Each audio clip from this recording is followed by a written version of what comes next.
Welcome to Kenton's videos. Enjoy the video. You begin by locking in the panda's core shapes so color sits cleanly on form. Start with light ovals for head and torso. This establishes proportion and prevents overworking later. Once done, mark limb joints and eye patches lightly.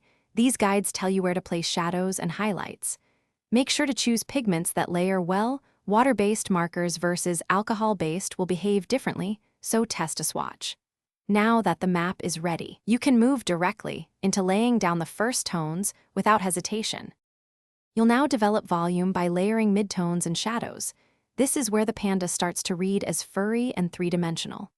Begin with a light gray wash following fur direction, because directional strokes sell texture and guide later highlights.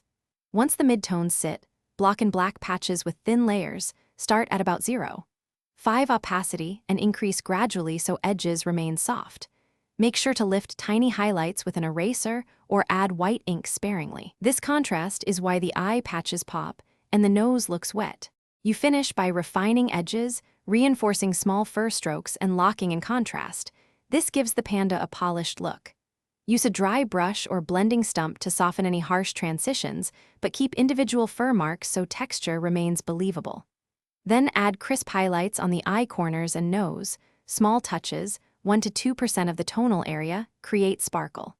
If blacks overwhelm detail, dilute them lightly or glaze thin gray over problem spots.